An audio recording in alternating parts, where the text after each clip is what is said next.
우리가 오늘은 성경은 무엇인가에 대해서 좀 나누려고 합니다. 우리가 하나님은 누구신가, 또 나는 누구인가, 또 예수님은 누구신가, 성령님은 누구신가, 우리가 지금 몇 주째 했냐면요, 18주째 하고 있습니다. 18주째. 굉장히 길게 하고 있습니다. 오늘은 이제 우리가 예수님 누구시고, 성령님 누구시고, 하나님 누구시고, 나는 누군가, 이 주제에서 이제 우리가 끝났고요.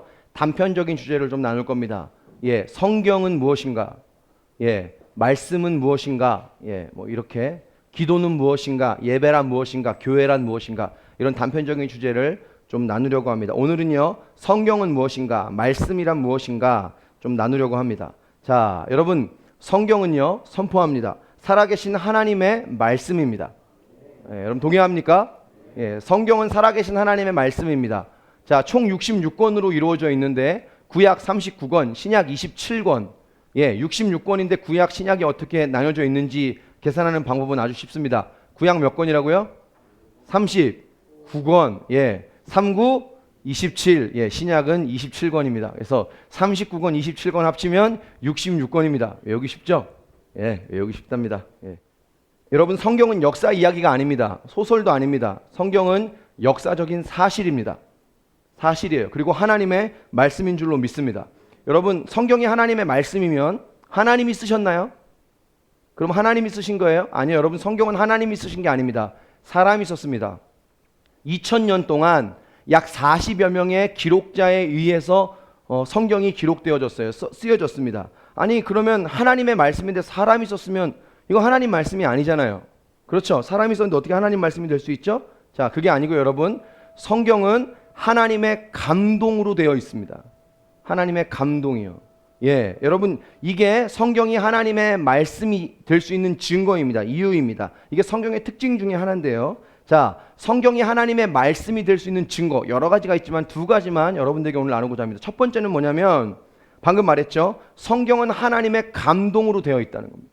성경은 하나님의 감동으로요. 자, 디모데후서 3장 16절, 17절, 베드로후서 1장 20절, 21절 말씀 같이 우리 읽겠습니다. 두 절 연이어서 시작. 모든 성경은 하나님의 감동으로 된 것, 교훈과 책망과 바르게 함과 유익하니 이는 하나님의 사람으로 온전하게 하며 모든 선한 일을 행할 능력을 갖추게 하려 함이라. 자, 베드로후서 1장 20절. 먼저 알 것은 사사로이 풀 것이 아니니 예언은 언제든지 사람의 뜻으로 낸 것이 아니요 오직 성령의 감동하심을 받은 사람들이 하나님께 받아 성경은 이 두 가지 말씀에 공통적으로 있는 건 뭘까요? 뭡니까? 성경은 하나님의 감동으로 되어 있다는 거예요. 성령님의 감동으로. 여러분, 하나님이 직접 쓰지 않았습니다. 직접 쓰지 않았지만 성령님의 감동을 받은 사람들이 하나님께 받아서 쓴 거예요. 하나님께 받아 쓴 겁니다. 자, 그래서 여러분, 특징이 있습니다. 우리가 성경을 쓴 사람들을 원작자라고 말하지 않죠. 저작자라고 말하지 않습니다. 뭐라고 말합니까? 기자라고 그럽니다. 기자. 시편 기자. 그죠? 복음서 기자. 여러분, 기자라는 말이 뭐죠? 그냥 단순히 기록했다는 말이죠. 기록했다는 거예요. 성령님이 감동을 주셔서 성령님이 주시는 그냥 그 말씀을 가지고 기록한 것뿐입니다. 대필한 거예요. 그러면 본래 그걸 쓴 사람은 누굽니까? 누구예요? 성령님인 거죠. 성령님. 옆에서 불러준 거예요. 감동을 준 거예요. 사람 그걸 그냥 받아서 쓴 것입니다. 그래서 여러분, 성경은 사람의 글이 아니라 책이 아니라 뭐라고요? 하나님의 말씀인 줄로 믿습니다.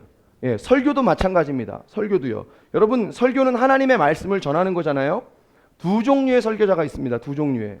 책 보고 공부해서 자기 머릿속에 있는 설교를 하는 사람이 있어요. 근데 어떤 설교자는요, 그게 아니고요, 하나님께 설교를 받아와서 하는 사람이 있어요. 목사님은 어떻게 설교를 받아옵니까? 하나님께. 방금 말했죠. 감동입니다. 감동. 성령님이 그 주에 예배 가운데 주기를 원하시는 성령의 감동이 있는 거예요. 그 주에 전하고자 하는 하나님의 마음이 있는 거예요. 그걸 받아와서 설교로 기록하는 겁니다. 자, 내가 하고 싶은 대로 머릿속에 있는 것을 가지고 공부해서 설교하는 설교 할 수는 있습니다. 근데 아무 일도 일어나지 않아요. 자, 그런데 하나님의 감동을 받아서 그 주에 성령님이 하기를 원하는 설교라는 건 무슨 말일까요? 그 주의 예배 가운데 온 각 사람의 상황을 아시는 하나님께서 여러분에게 말씀하시고자 하는 그 하나님의 마음을 받아오는 게 감동입니다. 아멘입니까? 그걸 받아서 설교하면, 여러분에게 하실 그 전하고 싶은 주님의 마음을 전하면 여러분 치유가 일어나는 거예요. 구원의 역사가 일어나는 것이. 그렇죠? 예, 변화를 일으키는 거예요. 예. 여러분, 설교자가 능력이 있어 그런 게 아니고요. 뭐의 능력이 있기 때문입니까? 하나님의 말씀에 감동이 있기 때문입니다. 하나님의 감동이 말씀 안에 있기 때문이에요. 여러분, 진짜 중요한 게 뭐냐면 누가 설교하느냐보다 뭐를 얘기하느냐가 더 중요한 거예요. 여러분, 제가 이 강단을 위해서 기도할 때 늘 기도하는 거, 하나님, 제가 설교하지 않아도 어떤 외부의 설교자가 오고 어떤 부교육자가 설교를 해도 하나님, 말씀이 들려지는 역사가 있기를 원합니다 라고 제가 기도합니다. 그 기도는 이런 겁니다. 여러분, 누가 설교하느냐가 중요한 게 아니라 그 사람이 어떠한 얘기를 하느냐가 중요한 거죠. 여러분, 제가 지난주에 그 말씀을 드렸죠. 성령님은 능력을 베푸시는 분이다 얘기하면서 베드로의 성령 받고 나서 베드로가 설교할 때 그 베드로의 설교가 얼마나 재미없는 설교인지 여러분에게 말했을 겁니다.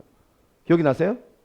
네. 베드로 설교 굉장히 재미없어요. 예화도 하나도 없습니다. 설교학적으로도 별로 이렇게 좋은 설교 아니면 굉장히 딱딱하고 지루한 설교예요. 근데 그 설교를 듣고 몇 명이 예수님께 돌아옵니까?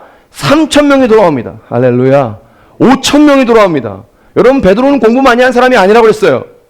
공부 많이 안 했어요. 어부가 무슨 공부를 많이 했겠어요. 근데 그 설교를 듣는 3,000명, 5,000명 중에는 공부 많이 한 사람이 있을 거예요. 그러나 그럼에도 불구하고 그 얘기를 듣고 심령이 변화돼서 예수께 돌아오게 되는 역사는 베드로의 능력이 아니라 베드로가 전하는 뭐의 능력이 있기 때문입니까? 말씀의 능력이 있기 때문입니다.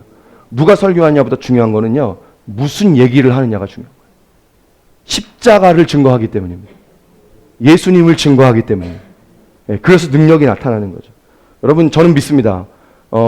저는 뭐 이렇게 설교를 대단히 잘하는 사람이 아니지만 날마다 그 부분을 가지고 씨름하지만 저는 믿습니다. 뭘 믿냐면 저의 능력이 아니라 여러분 매주 주일에 오시면 저의 설교를 통해서 여러분에게 필요한 이야기를 하나님이 반드시 하신다고 저는 믿습니다. 제 연약함을 뛰어넘어서요. 여러분, 오늘도 그 마음을 만나고 가실 수 있기를 축복합니다. 그게 감동이라는 거예요. 감동. 여러분, 제가 궁금해서 이 감동이라는 단어를 찾아봤거든요. 이 감동이라는 단어가 이런 단어예요. 호흡이에요. 호흡.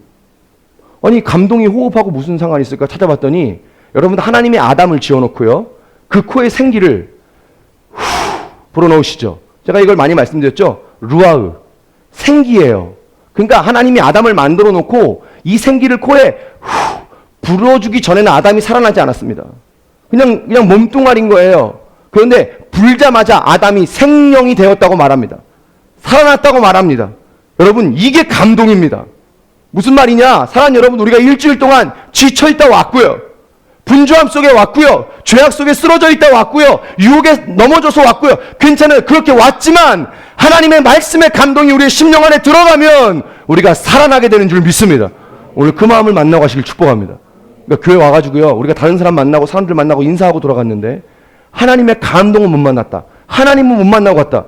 그것만큼 불행한 게 없어요. 예배는 하나님을 만나는 일입니다. 여러분, 예배 올 때 하나님 꼭 만나고 와야 되겠다. 하나님 오늘 만나지 않으면 죽는다. 이런 결단을 가지고 예배 오실 수 있기를 축복합니다. 그 예배는 반드시 승리합니다. 아멘입니까? 옆에 계신 분에게 당신의 예배가 승리하기를 축복합니다. 이렇게. 예. 자, 하나님의 말씀이, 이 성경이요, 하나님의 말씀인 또 하나의 증거가 뭐냐면, 그게 바로 뭐냐면 주제의 일관성입니다. 여러분, 성경은요 2000년 동안 40여 명의 사람들이 기록했다고 했습니다. 자, 그러면 이런 얘기가 이렇게 생각해 볼 수 있겠죠. 그 사람들이 모여서 다 같이 회의하지 않았을 바에는, 회의하지 않았다면 아마 내용이 중구난방일 겁니다. 그렇죠? 자, 그런데 여러분, 기가 막히게도 2000년 동안 40명이 쓴 이 성경의 주제는 하나로 일관성이 있습니다. 예수 그리스도요, 구원이요, 하나님의 나라가 그 주제입니다. 기가 막히죠?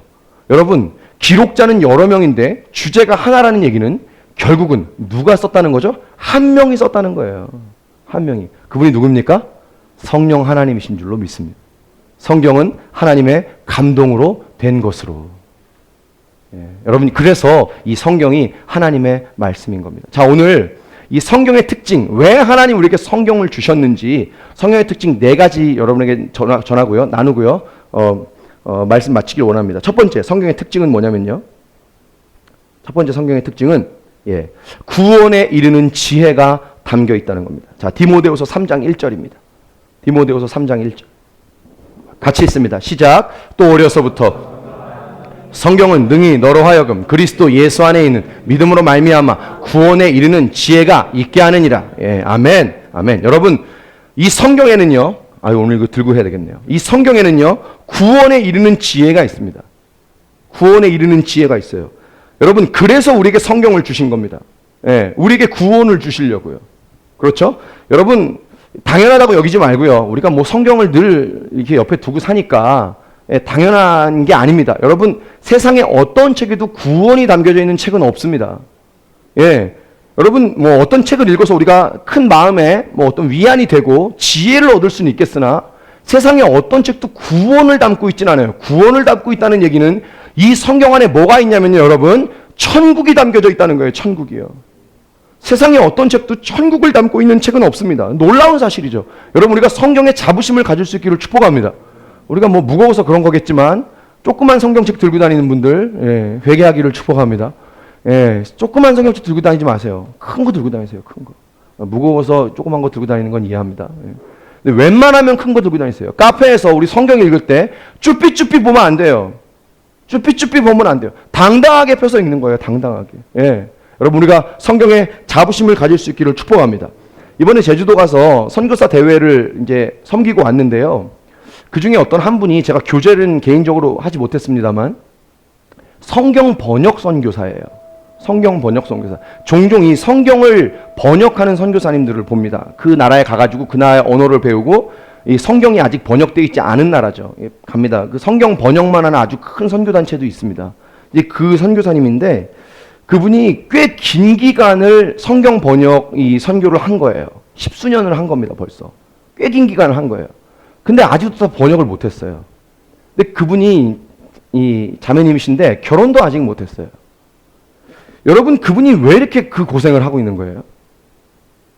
결혼도 못하고 10수년간 그 외지에서 왜 그런 겁니까? 이유는 간단합니다. 여러분, 그 책 하나 번역하는데 그 고생을 하고 있는 게 아닙니다. 그 책이 그냥 일반 책이 아니라 무슨 책이죠? 생명이 담겨져 있는 책이기 때문에 그렇습니다. 여러분, 이 책은요, 보십시오. 여러분, 이 책은 책이 아니에요. 이건 생명입니다. 생명. 동의하십니까? 여러분, 생명보다 귀중한 게 어디 있습니까? 지금 우리가 갖고 있는, 우리 몸에 지니고 있는 것 중에 여러분의 생명보다 귀중한 게 있습니까? 없다는 거예요. 여러분, 그 선교사님이 결혼도 안 하고 10수년 동안 가진 고생을 하면서 생명을 걸고 그 민족에 들어가서, 그 땅에 들어가서 그 성경을 번역하고 있는 이유는 책 한 권 번역하려고 하는 게 아니라 그 선교사님이 그 성경을 그들의 언어로 번역했을 때 그 한 민족이 예수 믿고 천국 갈 수 있는 길이 열리게 되는 것입니다. 그러니까 그 고생을 하는 거예요. 놀라운 일이에요. 엄청난 일이에요. 사랑하는 여러분, 이 책은 그냥 책이 아닙니다. 구원에 이르는 지혜가 담겨져 있는 책입니다. 나는 우리가 이 책을 사랑할 수 있기를 축복합니다. 갑자기 생각나는데, 제가 어렸을 때 이제 어머니 여기 계시면 어머니가 저한테 찬송가 불러봐 이러면 딱 부르는 책이 있었어요. 나의 사랑하는 책 비록 헤어졌으나 어머님의 무릎 위에 앉아서, 그 다음에 생각이 안 나네. 옛날에 그 찬양 엄청 했어요. 나의 사랑하는 책. 그 찬송가 너무 많이 불렀던 기억이. 사랑하는 여러분, 우리가 이 성경을 사랑하고 간직하고 소중히 여길 수 있기를 주님 축복합니다. 자, 그런 과정 두 번째. 성경의 특징 두 번째는요. 성경을 왜 주셨나? 여러분, 성경이 구원이 담겨져 있는 책이라면 이미 우리는 구원 받았는데요. 구원이 담겨져 있는 책인데 이미 우리는 구원 받았다면, 여러분, 구원받은 우리가 이 땅에서 하나님의 백성으로, 천국 백성으로, 구원받은 백성으로 어떻게 살아야 하는지가 기록된 책이 바로 성경이라는 거예요. 성경입니다. 여러분, 그리스도인은요, 성경을 통해서 내가 어떻게 살아야 하는지 나의 방향과 초점을 잡습니다. 여러분, 이 성경이 우리의 삶의 매뉴얼이에요. 매뉴얼. 여러분, 오늘 우리에게 이런 질문이 있죠. 여러분 마음 가운데. 내가 어떻게 살아야 하지? 내가 뭘 해야 하지? 내가 어느 방향으로 가야 되지? 여러분, 우리 마음속에 이런 고민이 있죠. 그렇죠? 그렇죠? 근데 여러분, 그 답이 어디 있어요? 여기 있어요. 여기 있습니다. 여기에 우리의 방향과 초점과 우리의 길이 여기에 다 있는 것이에요. 자, 믿으시면 아멘 하십시다. 여기 다 있어요. 하나님이 이미 우리에게 답을 줬습니다. 하나님 우리에게 이미 길을 보여주셨습니다. 예. 주세요가 아니에요. 이미 주셨어요. 여기에 그 답이 있는 거예요. 여러분, 예수 믿는다는 건 무엇입니까? 천국 간다는 얘기, 그거는 당연한 결과니까. 예수 믿으면 천국 가죠. 그죠? 하나님 나라 갑니다. 그 얘기는 당연한 거니까 잠깐 접어두고요. 예수 믿는다는 건 여러분 이런 의미입니다. 예수 믿는다는 건 내가 이제 세상 방식으로 살지 않겠다는 선언이에요. 하나님의 방식으로 살겠다는 얘기예요. 그렇죠? 여러분, 우리가 잘 기억해야 됩니다. 잘 알아야 됩니다. 여러분, 예수 믿겠다고 여러분이 결정하신 것은 나는 세상의 방식이 아니라 하나님 방식대로 살겠다고 하는 결정이에요. 여러분 얼굴에 좀 당황하시는 분들이 계신데 나는 그런 결정한 적 없다고? 여러분, 예수 믿겠다고 한 거는 나 세상 방식이 아니라 하나님 방식으로 살겠다고 하는 결정인 것입니다. 예, 결정인 거예요. 여러분, 우리는 사는 방식이 다릅니다. 사는 목적이 다릅니다. 할렐루야. 여러분, 사는 방식과 목적이 달라요. 우리는요. 자, 고린도후서 5장 15절 말씀 보겠습니다. 고린도후서 5장 15절. 제가 너무 사랑하는 말씀입니다. 같이 읽겠습니다. 시작. 그가 모든 사람을 대신하여 죽으심은 살아있는 자들로 하여금 다시는 그들 자신을 위하여 살지 않고 오직 그들을 대신하여 죽었다가 다시 살아나신 이를 위하여 살게 하려 함이라. 무슨 말이에요? 우리는 사는 방식이 다르고요. 사는 목적이 다릅니다. 나를 위해 사는 게 아닙니다. 우리를 죄에서 구원하시고 우리를 살리신 누구를 위해 삽니까? 예수 그리스도, 그분을 위해 사는 겁니다. 우리는 사는 방식이 달라요. 그런데 그 방식이 어디 기록되어 있느냐? 여기 기록되어 있다는 거예요. 성경에 기록되어 있는 거예요. 여러분, 어떻게 해야 되는지 모르시겠어요? 오늘 그런 고민이 있으세요? 여기 있어요. 여러분, 어디로 가야 되는지 모르시겠어요? 두려우세요? 위로합니다. 여기 있어요. 여러분, 어떻게 초점을 잡고 어떤 모양으로 가야 되는지 모르시겠어요? 예, 축복합니다. 여기 있습니다. 자, 그래서 그리스도인임에도 불구하고 성경을 가까이 하지 않으면, 하나님 말씀을 묵상하고 갈망하지 않으면요, 축복합니다. 위로합니다. 격려합니다. 그리스도인임에도 불구하고 하나님 말씀을 가까이 하고 갈망하고 살지 않으면 여전히 세상의 모습을 따라 세상 사람들하고 똑같이 살게 됩니다. 여러분, 무늬만 그리스도인이 됩니다. 썬데이 크리스찬이 됩니다. 하나님 말씀을 가까이 하지 않으면 우리도 본질은 죄인이기 때문에요. 우리도 본질은 악에 속한 사람이기 때문에요. 우리도 그냥 똑같이 세상의 사람들하고 똑같이 가게 되는 거예요. 이게 너무나 중요한 사실입니다. 여러분, 우리가 이 말씀 안 본다고 뭐 그렇게 세상 사람들하고 뭐 똑같이 살까요? 여러분, 그게 아니에요. 똑같이 따라가요. 그게 성경의 얘기예요. 너무나 중요한 얘기입니다. 우리 신명기 31장 19절 말씀 볼까요? 신명기 31장 19절. 자, 너무 중요한 말씀입니다. 같이 읽겠습니다. 시작. 그러므로 이제 너희는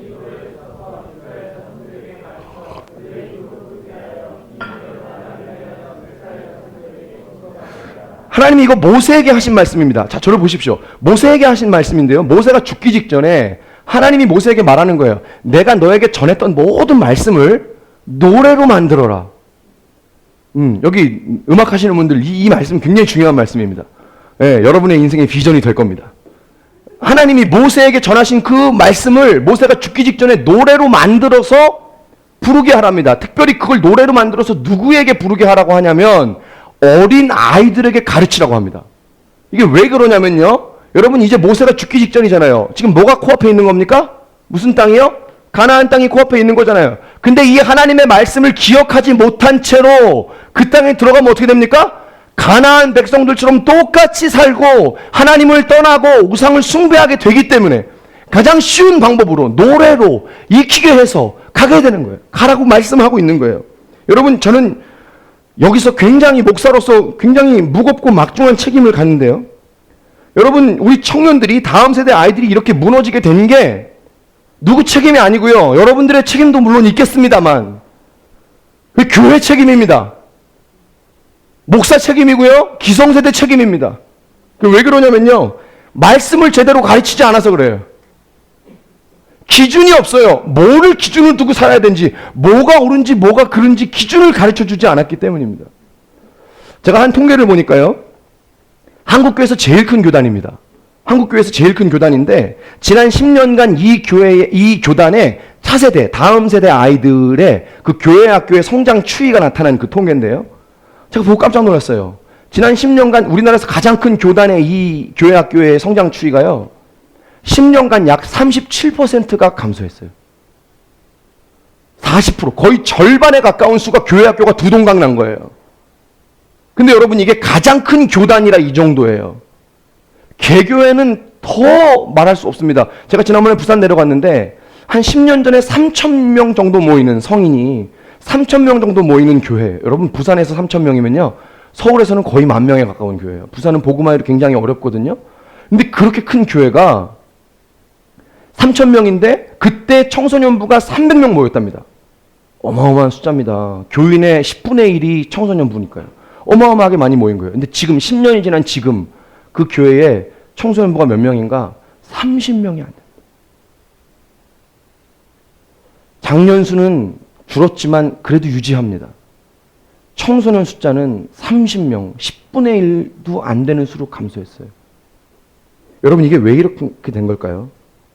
애들이 교회를 떠나고 세상으로 가는데 그것이 어떠한 기준으로 잘못됐는지 가르쳐주고 그 기준을 세워주지 않았기 때문입니다. 아이들 잘못만이 아니고 교회 책임이고요. 목사 책임이고요. 이 기성세대의 책임이 우리의 책임이죠. 저의 책임입니다. 여러분 제가 여러분에게 너무 말하고 싶은 건 뭐냐면요. 여러분이 중요하다는 얘기입니다. 이 얘기를 하고 싶은 겁니다. 여러분이 중요합니다. 여러분 로마서 12장 1절 2절 이 세대를 본받지 말고 하나님의 사람으로 살라고 말씀하신 그 말씀, 모세에게 하나님이 말씀하신 이 하나님의 말씀을 노래로 만들어서 가르치라. 이걸 안 한 거예요. 여러분이 너무 중요한 겁니다. 여러분이 너무 중요해요. 왜 중요하냐? 여러분이 말씀으로 잘 서 계셔야 이 한국교회가 다시 일어날 수 있습니다. 네, 너무 중요합니다. 여러분 부탁합니다. 여러분 말씀을 붙들고 사시기를 축복합니다. 말씀을 붙들고 하나님의 백성으로 살기를 축복합니다. 여러분이 소망이에요. 그냥 하는 말이 아닙니다. 여러분이 소망입니다. 한국교회가 다시 일어나려면 여러분이 말씀 안에 다시 서야 합니다. 그래서 말씀을 가르쳐야 됩니다. 여러분, 우리가 말씀으로 잘 서게 되고요. 여러분 이제 다 시집 가고 장가 가고 이제 결혼할 텐데 여러분이 결혼해서 낳을 그 아이들 말씀으로 잘 키워야 합니다. 굉장히 중요합니다. 굉장히. 예, 제가 지금은 이렇게 말할 상황은 아니지만 제가 미리 말씀드릴게요. 여러분이 결혼해서 자녀를 낳았어요. 이제 그때도 제가 다시 광고할 겁니다. 광고할 거예요. 광고처럼 할 거예요. 아주 노래로 만들어 달라고 해가지고 여러분 노래로 만들어 주세요. 예, 제가 그때도 막 귀에 닳게 얘기할 거예요. 여러분 우리가 자녀 낳았는데 이제 먼 일이 아닙니다. 제가 아까 화장실에서도 인구한테 인구야 너는 안 올 것 같지? 금방 온다. 그랬어요. 모든 인생이 가는 길이에요. 모든 인생이. 여러분 우리가 이제 결혼해서 자녀를 낳았는데 그 자녀가 주일에 보충이 있다. 공부해야 된다. 무슨 일 있다. 교회 안 갑니다. 여러분 만일 그런 모습이 여러분 가정 안에 보이면요. 제가 여러분들에게 말할 겁니다. 당신 가정을 말씀으로 온전히 양육하고 있지 못하다고. 여러분 그때 상처받지 마세요. 잘못 키우고 있는 거예요. 그거는. 아니죠. 그게 아닙니다. 여러분 기준이 있어야 됩니다. 기준이. 여러분 한국교회가 왜 이렇게 이 다음 세대가 두 동강 났는가? 왜 이렇게 10분의 1로 줄었는가? 말씀의 기준을 가르치지 않아서 그렇습니다. 부탁합니다. 음악하는 분들 만들어주세요. 주일엔 교회가 여기 만들어주세요. 만들어줘요. 제발. 네, 반드시 보충도 필요 없고 만들어주세요. 성건이, 형용이, 인호 다 만들어주시길 축복합니다. 네, 말씀을 가르쳐야 합니다. 말씀을. 여러분 부탁합니다. 말씀을 잘 붙들고 서줄 수 있기를 주의 이름으로 축복합니다. 말씀 붙들고 서세요. 제가 다른 데 아니고요. 제가 돌아봤어요. 깊고 넓은 교회는 말씀을 잘 가르치고 있나? 제가 주님 앞에 무릎 꿇었습니다. 위기감이 느껴져요. 위기감이. 제가요, 요번 새신자 이거 이제 한 달 정도만 하면 끝나거든요. 이거 끝나고 나면 여러분들 말씀 계속해서 공부할 수 있도록 프로그램 계속 만들어내고 저도 공부하고 우리 다 같이 공부해서 여러분 우리 말씀의 전문가가 되시길 축복합니다. 예, 어제 오카노 목사님 설교를 제가 유튜브로 보다가 오 목사님이 살아생전에 하셨던 설교인데 그 10분짜리 짧은 텀인데 너무 제 마음에 와닿는 얘기예요. 그리스도인이란 두 가지. 그리스도인이란 기도의 전문가가 되라는 뜻이다. 아멘입니까? 그리스도인이란 말씀의 전문가가 되라는 뜻이다. 아멘입니까? 우리 이 말씀의 전문가가 되시기를 축복합니다. 여러분 말씀이 얼마나 단지 몰라요. 너무 재밌습니다. 은혜가 충만하면 말씀이 꿀송이보다 더 달아요. 너무 달아요. 우리가 이 말씀을 보고서요. 이 땅에서 하나님의 사람으로 우리가 구별되어 세상의 백성으로 따라가지 아니하고요. 이 땅에 같이 따라가지 아니하고요. 주의 백성으로 살 수 있기를 주님 축복합니다. 세 번째, 그런 관점으로 성경은 우리를 변화되게 하고 거듭나게 합니다. 우리 베드로전서 1장 23절 말씀 같이 읽겠습니다. 베드로전서 1장 23절. 자, 같이 시작. 너희가 거듭난 것 썩지 아니할 씨로 된 것이니 살아있고 항상 살아있는. 자, 우리 한 번 더 큰 목소리로 읽을 거예요. 시작. 너희가 거듭난 것은 썩어질 씨로 된 것이 아니요 썩지 아니할 씨로 된 것이니 살아있고 항상 있는 하나님의 말씀으로 되었느니라. 아멘. 여러분, 말씀에는 우리를 변화시키고 거듭나게 하는 힘이 있습니다. 목사님, 거듭난다는 게 무슨 말인가요? 다 알지만 모르시는 분들이 간혹 계십니다. 거듭난다는 건 다시 태어난다는 겁니다. born again. 다시 태어나는 거죠. 여러분, 예수 믿는 축복이 있습니다. 예수 믿는 축복이 있는데 예수 믿으면 다시 태어납니다. 예수 믿으면 다시 태어나요. 어떻게 다시 태어나죠? 니고데모가 요한복음 3장에 했던 질문입니다. 네가 거듭날 수 있다고 그랬어요. 물과 성령으로 거듭날 수 있다니까 니고데모가 질문합니다. 아니, 어떻게 엄마 몸속에 다시 들어갑니까? 엄마 모태에 들어갑니까? 어머니 모태에? 그런 다시 태어남이 아니죠. 야, 예수 믿으면 변하는 복이 있는데 다시 태어나는 그 복은 뭐냐면 우리가 변하는 겁니다. 우리의 기질이 변하는 겁니다. 우리의 상처가 변하는 것입니다. 우리의 연약한 성품이 변하는 것입니다. 그렇죠? 변하게 되는 거예요. 우리의 생각과 가치관이 달라지는 것입니다. 전혀 새로운 사람이 되어가는 것입니다. 한 번에 그 변화는 일어나지 않지만 말씀을 통해서 계속해서 주님 앞에 나가면요, 그 성품과 그 생각과 가치관과 연약함과 기질과 상처와 두려움과 연약함이 계속해서 변화되어 가는 줄로 믿습니다. 이번에 제주도 가서 어떤 목사님의 설교를 듣다가 그 강의를 듣다가 목사님이 어떤 책 이름을 딱 말씀하셨는데 그게 제 책장에 꽂혀 있는 책이거든요. 그래서 제가 돌아와서 그 책을 막 보는데요, 워렌 위어스비라는 사람이 쓴 당신은 건강한 사역자입니까? 라는 책입니다. 이 리더십에 관한 책입니다. 여러분, 21세기는 리더십이 화두거든요. 어떠한 리더가 끌고 가느냐가 중요하다는 거죠. 근데 리더십에는 능력도 있고요, 카리스마, 매력도 있고요, 뭐 여러 가지 리더십에 대해서 갖추고 있는 여러 가지 요소들이 있죠. 근데 그 중에 제일 중요한 건 뭐냐면, 기독교 서적뿐만 아니라 일반 서적에도 똑같이 말하고 있는 게 뭐냐면요, 리더의 가장 중요한 덕목은 능력도 아니고 카리스마도 아니고 뭐냐면 인격이에요. 캐릭터예요, 캐릭터.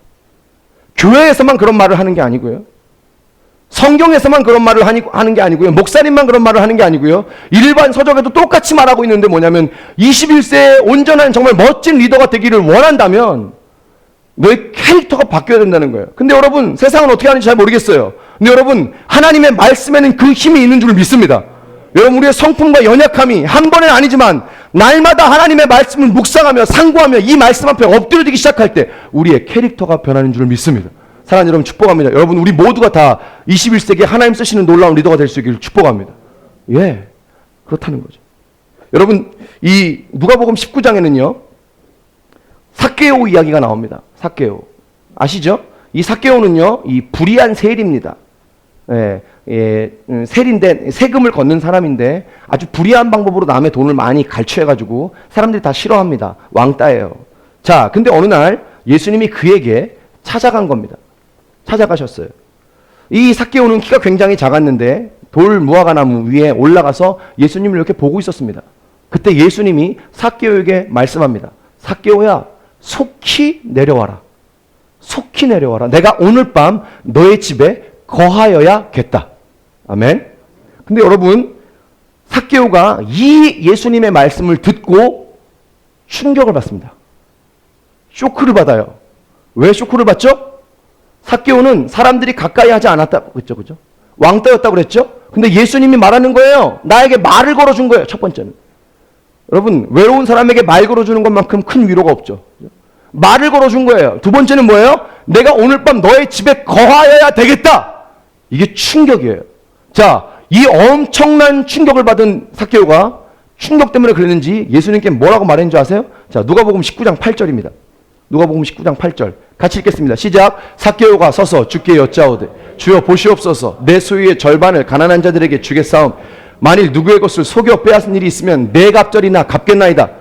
여러분, 이게 무슨 얘기죠? 한마디로 말하면 이런 겁니다. 삭개오가 변한 겁니다. 변한 거예요. 근데 어떻게 변했냐? 뭐가 변했냐? 그의 물질관이 변한 겁니다. 물질관이 변한 거예요. 물질에 대한 그의 가치관과 생각이 변한 거예요. 자기의 재산 절반을 누구에게 나눠주고요. 만일 자기가 누구 것을 속여서 빼앗은 일이 있으면 4배로 갚겠습니다. 아마 삭개오의 재산이 거의 남지 않을 것 같아요. 거의 파산할 것 같아요. 여러분, 삭개오의 물질관이 변한 겁니다. 그런데 여러분, 이 물질관이 변했다는 거, 여러분, 사람이요, 아무리 선해도요, 사람이 아무리 좋은 사람이어도요, 본색이 드러나는 2가지가 있습니다. 그 앞에 서면 본색이 드러납니다. 첫 번째, 물질이에요. 물질 앞에서는 사람의 진심이 나옵니다. 돈 앞에서는요, 진짜 모습을 감출 수가 없어요. 2번째, 생명 앞에서는 본색이 드러납니다. 그래서 여러분, 물질관이 변했다는 것은 엄청난 변화가 삭개오의 삶에 일어났다는 것을 반증해주고 있는 거예요. 물질관이 달라졌어요. 그죠? 예, 여러분, 우리의 물질관이 달라질 수 있기를 주님을 축복합니다. 예, 돈에 대한 우리의 태도가 달라질 수 있기를 축복합니다. 예, 근데 여러분, 이 삭개오를 이렇게, 삭개오의 물질관을 변화시킨 게 뭡니까? 이 얘기하려고 하는 거죠. 이 삭개오의 물질관, 물질에 대한 그의 가치관과 생각을 바꿔놓은 이 사건이 뭡니까? 예수님의 말씀입니다. 어떤 말씀? 삭개오야, 속히 내려와라. 내가 오늘 밤 너의 집에 거하여야겠다. 할렐루야. 이 말씀이 들리니까요. 이 말씀이 들리니까 그 인생에 지진이 일어난 거예요. 영적 지진이 일어난 거예요. 말씀이 삭개오를 변화시켰다는 거예요. 말씀엔 이런 능력이 있다는 거예요. 예. 근데 제가 이 말씀을 묵상하다가요, 삭개오야, 내가 오늘 밤 너의 집에 거해야 되겠다, 이 말이 삭개오에게 어떻게 들렸을까? 제가 한번 상상을 해봤어요. 예수님은 이렇게 말씀하신 거죠. 내가 오늘 밤에 너의 집에 가겠다, 이런 말이잖아요. 근데 제가 이 말씀을 묵상하는데 제 마음속에 이런 마음이 느껴져요. 그게 집이 아니고요, 삭개오야, 내가 오늘부터 너의 마음 안에 내가 거해야 되겠다, 이런 마음으로 들려지는 것 같아요. 여러분, 이게 말씀의 능력이에요. 똑같은 말인데 들리는 게 다르게 들리는 거예요. 사랑하는 여러분, 오늘 이 말씀이 오늘 여기 계신 어떤 사람에게 찾아가시기를 축복합니다. 내가 오늘부터 너의 마음 가운데 들어가게 되기를 원한다. 우리의 상처 가운데 들어오셔서 우리를 치유하시는 역사, 내가 너에게 들어가서 너의 상처를 치유하기를 원한다. 내가 너에게 들어가서 너의 두려움을 치유하기를 원한다. 내가 너에게 들어가서 너의 성품 연약한 아픔을 내가 만져줄 뿐만 아니라 너의 물질관을 내가 바꿔주기를 바란다. 오늘 이 말씀이 우리 심령 가운데 들어올 수 있기를 축복합니다. 이게 말씀의 능력이에요. 이게 들어오니까 삭개오가 변화된 거예요. 히브리서 4장 12절 13절 같이 읽겠습니다. 시작.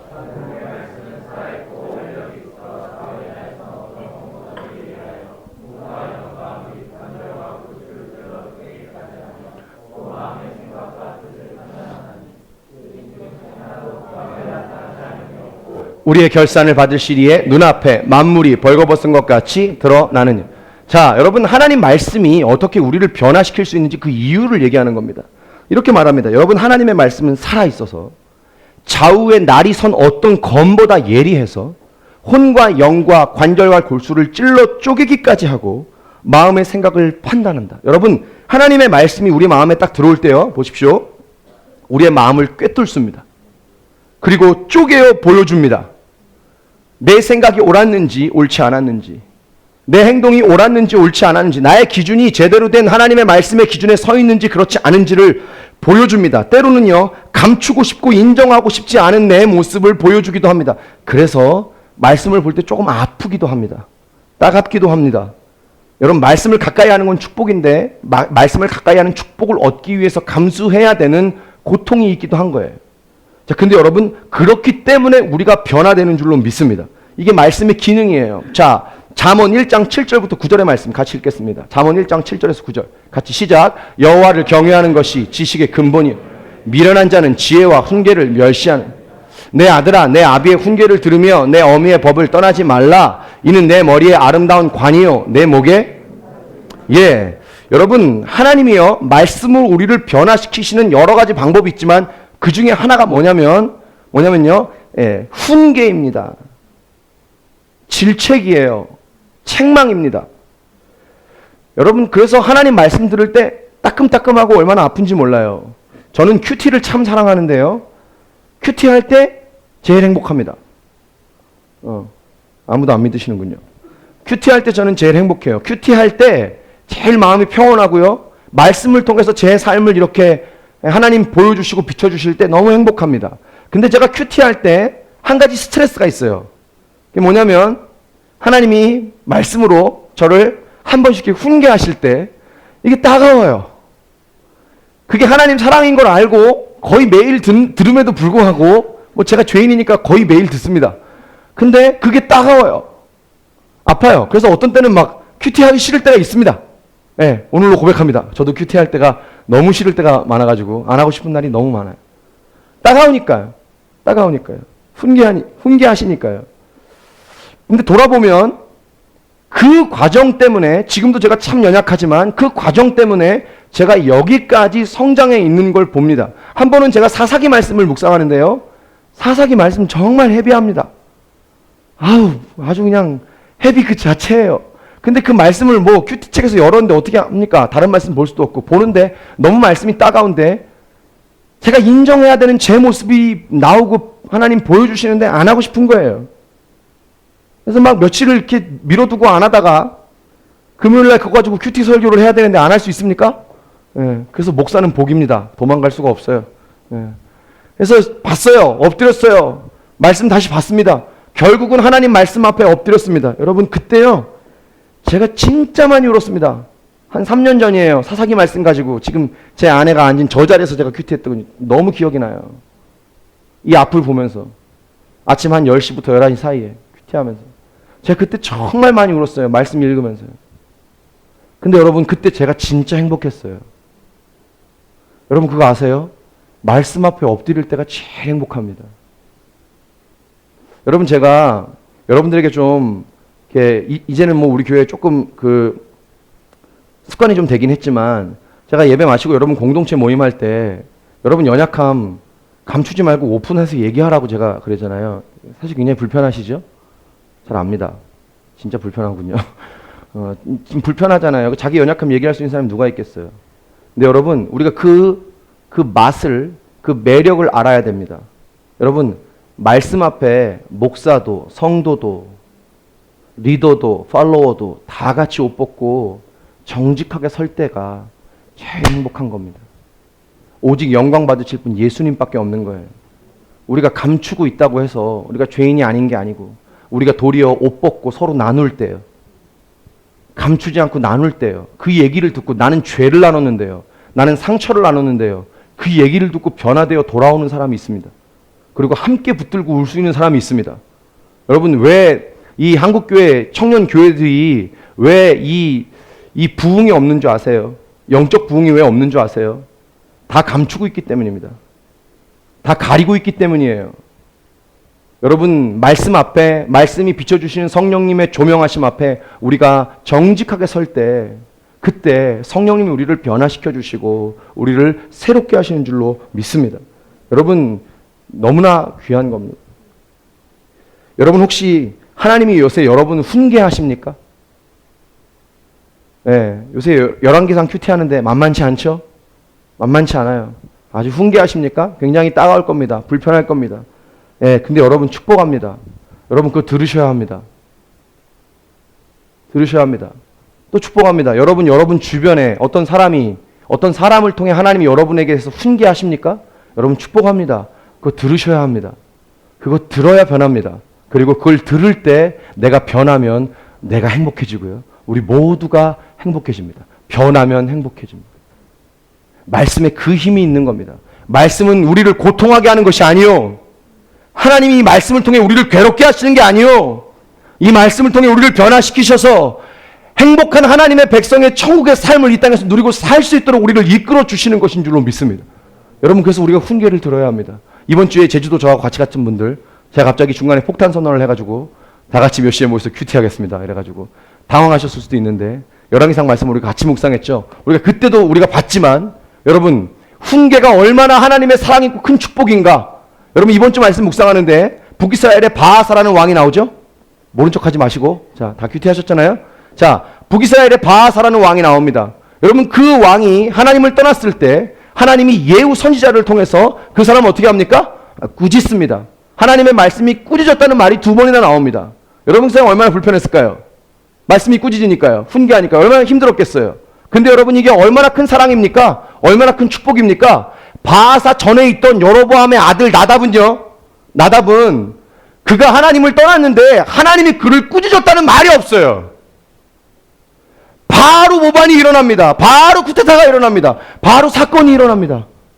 바하사 다음에 있던 바하사의 아들 엘라, 하나님을 떠났어요. 여로보암의 길로 갔다고 말합니다. 우상을 섬겼어요. 근데 하나님이 말씀으로 그를 책망하고 꾸짖었다는 말이 없습니다.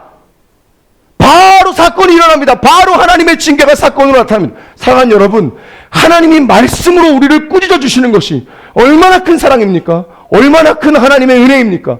하나님이 우리를 훈계하신다는 것은 이것입니다. 여전히 나를 포기하지 않았다는 증거요. 아멘입니까? 여전히 나를 사랑한다는 증거요. 여전히 나를 기다리고 있다는 증거요. 여러분, 바하사가요 27년간 북이스라엘의 왕이에요. 하나님이 27년간 그를 기다려주셨다는 얘기예요. 훈계로요. 사랑으로요. 여러분, 훈계가 얼마나 큰 사랑입니까? 여러분, 훈계가 없다는 건 사랑이 없다는 겁니다. 관심이 없는 거예요. 관심이 없는데 뭐하러 혼내겠어요? 뭐하러 혼내겠습니까? 여러분, 훈계를 듣기 좋아하는 사람은 아무도 없어요. 그러나 자, 저를 보십시오. 여러분. 훈계 좋아하는 사람은 아무도 없습니다. 그러나 여러분, 훈계가 나를 따갑게 아프게 하시는 하나님의 마음이 아니라, 오 하나님, 이만큼 나를 사랑하시는군요 라고 하나님의 사랑으로 우리 가운데 들릴 수 있어야 그 훈계가 나를 바꾸는 하나님의 영적인 파워가 되는 줄로 믿습니다. 여러분, 여기서 제가 자주 하는 말이죠. 여기서 돌파가 일어나야 돼요. 들어야 되는구나. 제가 한 번은 훈계 좋아하는 사람은 없지만요, 하나님이 너무 훈계하시는 주간에 있는데요, 너무 아픈 거예요. 따가운 거예요. 근데 어떻게 해요? 하나님 말씀 앞에 엎드려야지. 그래서 엎드리는 과정 속에 기도하는데 성령님이 제가 기도한 게 아닙니다. 성령님이 제게 이런 기도를 하게 이런 고백을 하게 하세요. 이게 뭐냐면, 하나님 너무 아파요. 그런데 주님 더 다루어 주세요. 왜냐하면 하나님의 다루시는 그 말씀이 나를 향한 하나님의 사랑인 것을 알기 때문입니다. 여러분, 숨은 사랑이 낫다고 그랬어요. 이 드러내서 경책하는 것이 숨은 사랑보다 낫다고 잠언 말씀에 말합니다. 여러분, 하나님이 우리를 책망하고 징계하시는 것은 놀라운 사랑인 것을 우리가 알 수 있기를 축복합니다. 이걸 깨달을 때 치유가 있고 변화가 있는 것입니다. 나는 우리가 말씀을 통해 변화될 수 있기를 주님으로 축복합니다. 네 번째, 말씀은요, 우리를 인도한다는 겁니다. 시편 119편 105절 말씀. 짧은 말씀이죠. 같이 우리 읽겠습니다. 자, 시작. 자, 한 번 더 읽을까요? 주의 말씀은 내 발의 등이요 내 길의 빛이니이다. 다윗의 고백입니다. 여기서 내 발이라고 하는 이 발은요, 히브리어로 레겔이라는 단어인데 인생을 의미합니다. 인생 여정이에요. 그리고 등이라는 단어는 히브리어 네르라고 하는 단어인데, 이 등잔, 이게 불빛 같은 거 이렇게 촛불하는 이렇게 등잔을 의미합니다. 제가 근데 왜 다윗이 이런 고백을 썼는지 제가 좀 찾아보니까, 이 당시의 문화상 이 네르, 등잔에 불이 꺼진다는 것은 무슨 이유인지 모르겠는데 이 집안이 곧 망한다는 것을 말하더라고요. 이 네르의 불빛이 집안에 꺼졌다. 이 등잔의 불빛이. 그거는 이 집안이 망한다는 얘기라는 거예요. 왜 어떤 문화적 상황 때문에 그렇게 얘기했는지는 잘 모르겠지만 여러분, 이게 우리 가운데 뭐를 의미합니까? 어떤 것을 의미합니까? 여러분 잘 들어보세요. 잘 보십시오. 그리스도인이 그리스도인의 삶에서 말씀의 불이 꺼져 있는 것은요, 깜깜한 어둠 속을 불빛 하나 없이 걸어가겠다고 하는 거하고 똑같다는 거예요. 여러분, 말씀 없이 우리가 이 혼탁한 세상을 살 수가 없습니다. 말씀은 등입니다. 믿습니까? 말씀은 빛이에요. 여러분, 오늘 여러분의 삶에 깜깜하세요? 앞으로 나아가야 될 길이 어두우세요? 여러분, 말씀이 등이고 말씀이 빛입니다. 자, 믿으시는 분 아멘 하십시다. 빛이에요. 여러분, 우리가 말씀의 이 빛이 없이 말씀의 불이 꺼진 상태로 우리가 이 땅을 살아가겠다고 하는 것은 깜깜한 세상에서 불빛 하나 없이 우리가 걸어가겠다고 하는 거하고 똑같은 겁니다. 그래서는 우리가 승리할 수 없는 겁니다. 자, 여러분, 길만이 아닙니다. 길만이 아니에요. 여러분, 골로새서 2장 7절 말씀에 보면 그 안에 뿌리를 받고 세움을 받으라고 말합니다. 예, 그 안에 뿌리를 받고 세움을 받으라. 자, 여러분, 생각해 보세요. 어디에 뿌리를 받고 세워지면 흔들립니까? 흔들리지 않습니까? 흔들리지 않습니다. 어디에 뿌리를 받고 세움을 받으면 흔들리지 않아요. 예, 여러분, 바울 사도가 말하는 겁니다. 그 안에 뿌리를 받고 세움을 받으라. 그 안이 어디냐면 예수 그리스도예요. 예수 그리스도. 근데 그 예수 그리스도는 뭐예요? 말씀입니다. 말씀. 바울이 말하는 겁니다. 복음의 말씀 안에 너희의 뿌리를 받고 세움을 받으면 흔들리지 않는다고 말합니다. 근데 이 말을 구약에서 똑같이 어디서 갖고 오냐면요, 시편 1편이에요. 시편 1편에 보면 다윗이 말합니다. 악인과 의인을 구분하죠. 여러분, 의인은 이렇게 말합니다. 시냇가에 심은 나무, 예, 열매를 맺고 과실이 그때마다 충만할 것이다. 이렇게 말하죠. 시냇가에 심은 나무를 의인이라고 말합니다. 근데 악인은 어떻습니까? 악인은 어때요? 바람에 나는 겨와 같도다. 여러분, 바람에 나는 겨를 상상해 보세요. 얼마나 흔들립니까? 얼마나 요동합니까? 그러나 시냇가에 심은 나무를 보세요. 과실이 그 철마다 맺혀지는 거예요. 항상 견고합니다. 아멘. 항상 변화가 없습니다. 신실합니다. 근데 그 차이가 어딨냐면 시편 1편 2절이에요. 날마다 주의 말씀을 묵상하는 자로다. 할렐루야. 여러분, 이게 의인이에요.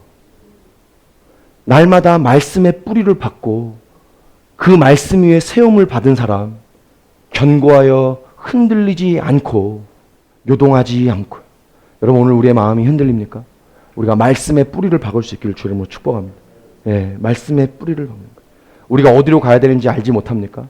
말씀이 우리의 삶의 등불이며 빛이라고 주님 말씀합니다. 여러분, 다른 건 안 들고 다녀도요, 다른 건 안 들고 다녀도 성경책은 들고 다녀야 합니다. 여러분, 성경책은요, 핸드폰으로 보는 게 아닙니다. 여러분, 큐티는요, 핸드폰으로 보는 거 아니에요. 없어서 우리가 잠깐 순간적으로 급해서 말씀 찾기 위해 쓸 수 있습니다. 근데 성경은 성경으로 보는 거예요. 여러분 도전합니다. 여러분, 여기에 정말 우리 인생에 길이 있는 것을 믿으세요? 여기 길이 있는 것을 믿으세요? 하나님이 이 말씀을 통해서 우리의 삶을 인도하시는 것을 믿습니까? 자, 근데 여러분, 여기에 우리 길이 있고 여기에 우리 방향이 있는데 왜 우리가 이 하나님의 말씀을 통해 인도함을 받지 못할까요? 왜 못할까요? 그거 간단합니다. 하나님의 말씀을 중히 여기고요, 하나님의 말씀을 사모하고요, 하나님의 말씀을 내 삶에 없으면 안 되는 내 생명인 것처럼 사모하는 그 갈망하는 마음이 없기 때문입니다. 여러분, 그게 제일 중요한 거예요. 말씀을 어떻게 큐티를 잘하느냐, 얼마나 통독을 많이 했느냐도 중요하지만 정말 중요한 것은 말씀을 사랑하고요, 말씀을 그 곁에 두고요, 이 말씀이 없으면 내가 오늘도 살 수 없다고 하는 그 고백인 겁니다. 아침에 일어나서 우리가 핸드폰을 딱 열고요, 오늘 뉴스는 보고 밤 사이에 있었던 그 스포츠는 어떤지 그걸 먼저 보는 게 아닙니다. 아침에 일어났어요, TV를 먼저 켰어요, 드라마를 먼저 보는 게 아닙니다. 뉴스를 먼저 보는 게 아닙니다. 하나님의 말씀이 내 삶에 시작되지 않으면 하나님, 내 삶도 시작되지 않습니다.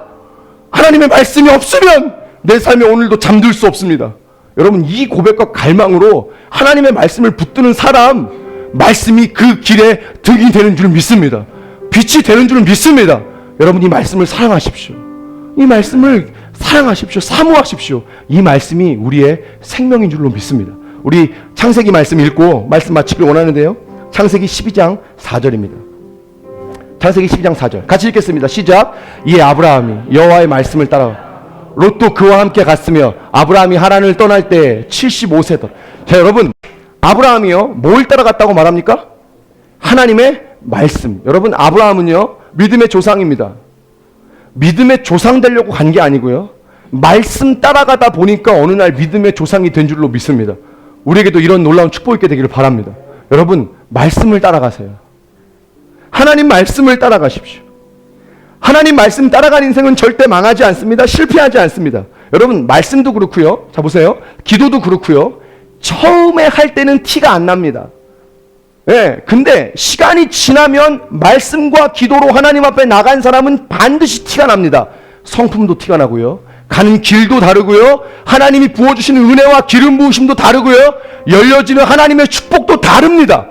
처음에는 차이가 안 나요. 이게 트릭이에요. 해도 별일 없잖아요, 목사님. 이런 말 너무 많이 들어요. 기도해도 역사 안 되는데요? 말씀 봐도 역사 안 되는데요? 축복합니다. 얼마나 했어요? 얼마나 했습니까? 처음엔 티가 안 나요. 100m 달리기 할 때 결승전에서 빵 출발합니다. 여러분, 처음에 한 30m에서 40m는 우사인 볼트나 8명 중에 꼴등 하는 사람이나 똑같습니다. 차이 안 납니다. 근데 60m, 70m, 80m를 넘어가면 차이가 납니다. 여러분, 기도한 사람, 말씀 붙들고 나아가는 사람, 지금 당장은 티가 안 나지만 반드시 하나님의 축복과 하나님의 기름 부으심이 임하는 줄로 믿습니다. 여러분, 때로 말씀을 따라갈 때 어려움이 많아요. 우리가 다 겪는 어려움이죠. 세상 사람들은 이 길로 안 가는데 나는 말씀 따라간다고 유난 떤다는 말도 듣습니다. 가족들이 이해 안 하는 그런 일도 있어요.